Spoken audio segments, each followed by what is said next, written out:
பசியெல்லாம் ஆறிடுச்சா? பசியெல்லாம் நல்லபடியாக போயிடுச்சு. அப்போ நம்ம போகலாம்ல? போகலாமே. மாமாவை நல்லா கெட்டியாக பிடிச்சிக்கோ. டேய், எங்கே தாண்டா போகிறோம்? உன்னை நான் பிடிச்சிக்க தானே சொன்னேன், பேச சொன்னேன்னா? ஏப்பா, உன்னை மாற்றவே முடியாதுப்பா. எல்லாம் நம்ம லைஃபுக்கு தேவையான முடிவை தான் நான் எடுத்திருக்கேன். என்னை நம்பி வந்துட்டல, நீ பேசாமல் அமைதியாக உட்காந்து வா. சரிடா. போகலாமா? போகலாம்.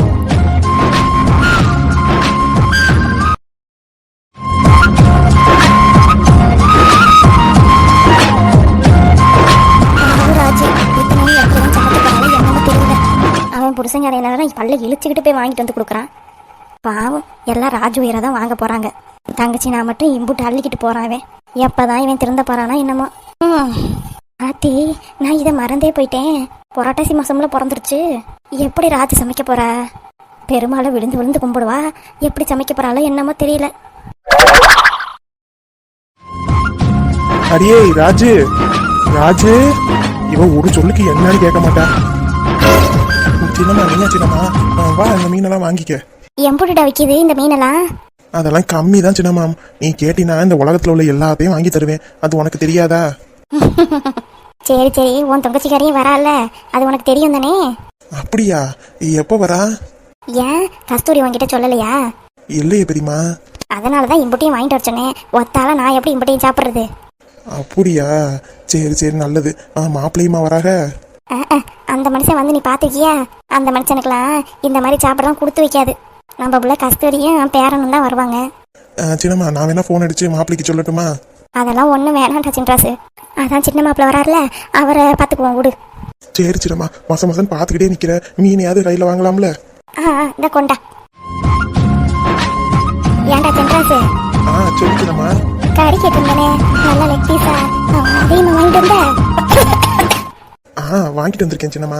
அப்புறம் நாட்டுக்கோழி தொண்டை கரக்கரங்குதுன்னு கொஞ்சோண்டு ரசம் வைக்கிறதுக்காக கேட்டிருந்தேன். அதையும் வாங்கிட்டு வந்திருக்கியா? வாங்கிட்டு வந்திருக்கேன் சின்னம்மா. உனக்கு இல்லாததா? சரி பின்ன, அவளை சூட்டோட சூடா காலையிலே வெள்ளனே சமைக்க சொல்லிடுறேன். சரி சின்னம்மா. அடியே அடியே ராஜு. சொல்லுங்க. இந்த அடி மீன் காலையிலே சூட சூடா வெட்டி குழம்பு வச்சிரு. காலையிலே குழம்பு வச்சாதான் மீன் குழம்பு நல்லா ருசியா இருக்கும். அப்புறம் அந்த பையில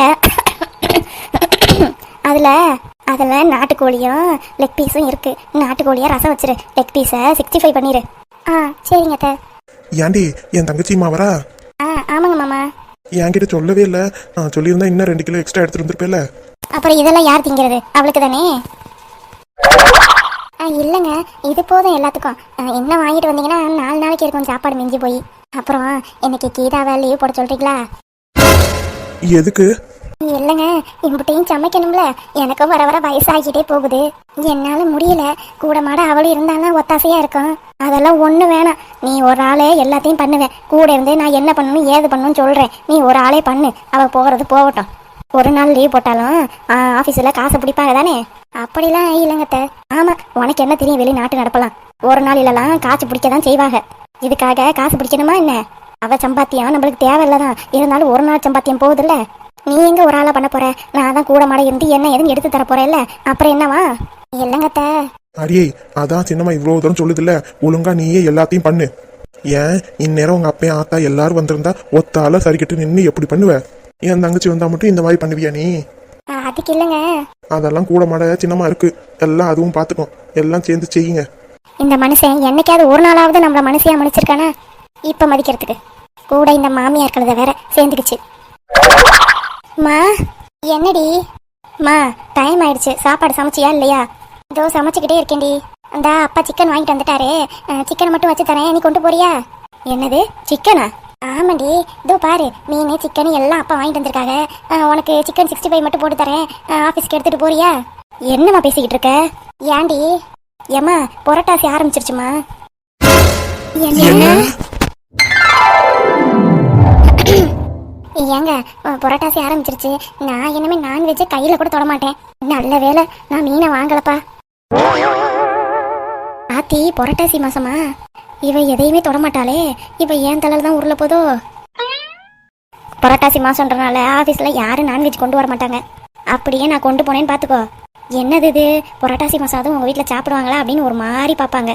தேவையா? எனக்கு வேண்டவே வேண்டாம். நான் எதா இருந்தாலும் வீட்டில் வந்து சாப்பிட்டுக்கிறேன். இந்த ஒரு மாதம் ஒரு முட்டை கூட எனக்கு வச்சு கொடுக்காதம்மா. நீ சொன்னாலும் சொல்லனாலும் நான் நான்வெஜ்ஜே இந்த மாதம் தொட மாட்டேன். அது உங்கள் அப்பாவுக்கும் நல்லா தெரியும். ஆமால, அதையே நானும் மறந்து போயிட்டேன். பேசாம சின்னம்மா, நீ வேணா சமைச்சு வச்சிருக்கியா?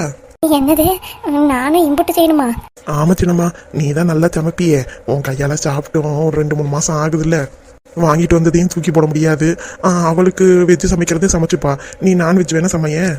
இம்புட்டையும் எப்படா நான் சமைக்கிறது? அதுவா, நீ மீன் குழம்பு வை சின்னம்மா. சிக்கன் லாலிபப்பும் நாட்டுக்கோழி குழம்பு தங்கச்சி வைக்க சொல்லுவோம்.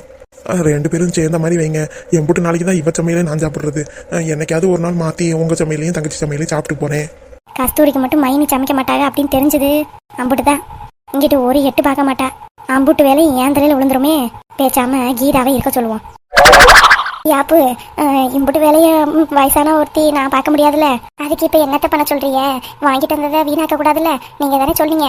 இவ வேற ஊடார பேசிக்கிட்டு. அதுக்கு இப்போ என்ன சின்னம்மா பண்ண சொல்ற? இல்லடா, கீதா வேணா ஒரு நாள் இன்னைக்கு லீவு போட சொல்லலாம்ல. ஆத்தி விட்டா அப்பத்தான் எல்லாத்தையும் என்னைய சமைக்க சொல்லிருமே. என்ன சின்னம்மா, ஆஃபீஸுக்கு லீவ் போட சொல்ற? என்னெல்லாம் பண்ண சொல்ற? எனக்கு தான் உடம்பு சரியில்லையே. கீதா இருந்தானா கூட மாட ஒத்தாசிக்கு இருப்பா. அது எப்படி என் பொண்ணு லீவ் போட சொல்லலாம்? எனக்கு நான் மட்டும் ஒரு நாள் காசு போயிடும், மாச சம்பளம் போயிடும். கீதா எதுக்கு வேலை வாங்குற அப்படி எப்படி இந்த கிளவி சொன்னிச்சு. இப்ப மட்டும் அவளுக்காக மட்டும் லீவ் போடணுமா? விடு வேணா நானு இதோ வரேன். அத்தை என்னடி? இல்லைங்க அத்தை, நீங்க தானே சொன்னீங்க. என்ன சொன்னேன்? ஒரு நாள் லீவ் போட்டாலும் காசு போயிடும், சம்பள பணம் போயிடும். அதுவும் சின்ன பொண்ணு எதுக்கு வேலை வாங்குற அப்படி இப்படின்னு சொன்னீங்களே. ஆத்தி, நம்ம போட்ட பிட்டு இவன் நம்மள்கிட்டே திருப்புறாளே. நல்ல வேலை அம்மாவது நம்மளுக்கு சாதகமா பேசுது. அடியே, நான் வயசான பொம்பளை, நான் ஒத்தால எப்படி இம்புட்டு வேலையை பாக்குறது?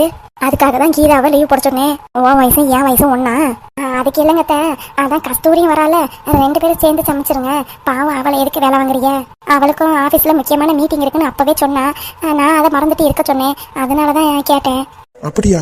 முக்கியமான மீட்டிங் இருக்கா? ஆமாங்க, உங்க பொண்ணையே வேணா திரும்பி கேளுங்க. ஏமா கீதா, முக்கியமான வேலை இருக்காமே. எப்பாடி, அம்மா தான்ப்பா எப்ப பார்த்தாலும் என்னை காப்பாத்தி விடுது. இப்பயும் ஆமான்னு சொல்லி இங்க இருந்து எஸ் ஆயிரணும். என்னம்மா சொல்லுமா? ஆமாப்பா, முக்கியமான மீட்டிங் இருக்குன்னு நேத்தே அம்மாட்ட சொல்லி வச்சிருந்தேன். அதுவும் என்கிட்ட கேட்டுச்சு. அதனால தான்ப்பா கிளம்பலான்னு வந்தேன். இந்த பையன் ஒரு கூறு கட்டுவேன். முக்கியமான மீட்டிங் இருந்தா என்னம்மா, அப்பதான் முடியலன்னா லீவ் போடுமான்னு சொல்ல மாட்டான். அப்படியாம்மா? சரி கிளம்புத்தா. சின்னம்மா சொன்ன மாதிரி நம்மளுக்கு வேலை தான் முக்கியம். அது கஸ்தூரி கூட பார்த்துக்குப்பா. வீட்டில இருந்து நீ எதுவும் பண்ண வேணா, நீ ஆஃபீஸுக்கே கிளம்பு. சரிப்பா, அப்ப நான் கிளம்புறேன். ஏல சாப்பாடு வாங்காம போற?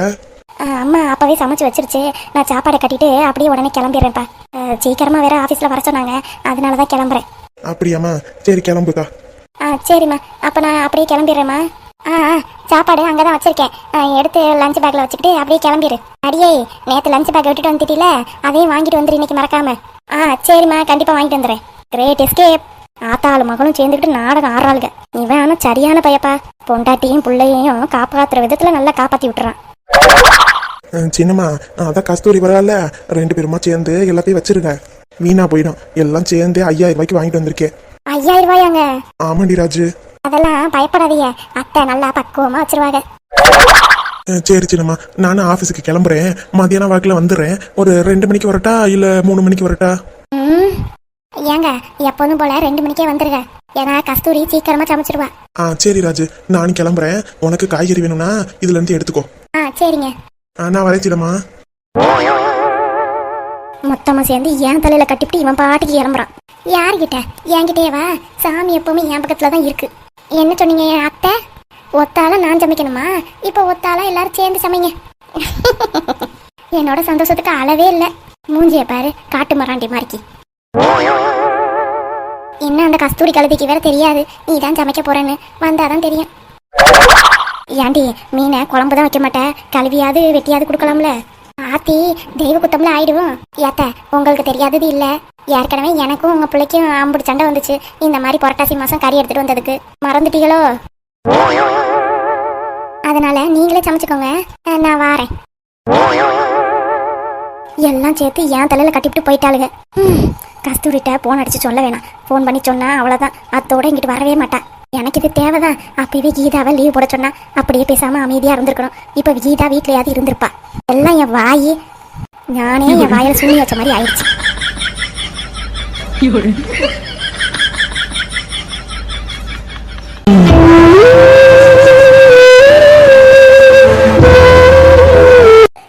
வரைக்கும் ஒரு ஃபோன் கூட அடிக்கல.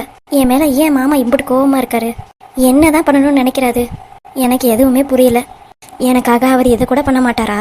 இல்ல நான் அவருக்கு பிடிக்காதவளா போயிட்டேனோ? மாமா, கல்யாணத்துக்கு முன்னாடி என்னை எப்படி பாத்துக்கிறேன்னு சொன்னீங்க, இப்ப என்னடானா என்னை இப்படி புலம்பு விடுறீங்க. இத்தனைக்கும் உங்களோட விஷயத்த ஒண்ணு கூட நான் எங்க வீட்டுல சொல்லவே மாட்டேன். ஆனா நீங்க அப்படி இருக்கவே மாட்டீங்களே மாமா. எனக்கு ரொம்ப கஷ்டமா இருக்கு. நான் என்ன அவ்வளவு தப்பு பண்ணிட்டேன்? என் மேல என்ன உங்களுக்கு அவ்வளவு கோவம்? எனக்கு இதுதான் புரியவே மாட்டேங்குது மாமா. நீங்க சொன்னீங்க எங்க அண்ணன் கையில எப்படி பாத்துக்கிறாளோ அந்த மாதிரி பாத்துக்கிறேன் நீங்க தான் சொன்னீங்க. ஆனா அதுல 10% கூட நீங்க என்னை பாத்துக்கவே இல்லை. எனக்கு ரொம்ப கஷ்டமா இருக்கு. என்னோட சங்கடத்தை யார்கிட்ட சொல்லி அழுவுறதுன்னு எனக்கு தெரியல. வீட்டுல சொன்னா பிரச்சனை தான் வரும். அதனால நான் யார்கிட்ட மாமா சொல்லுவேன்?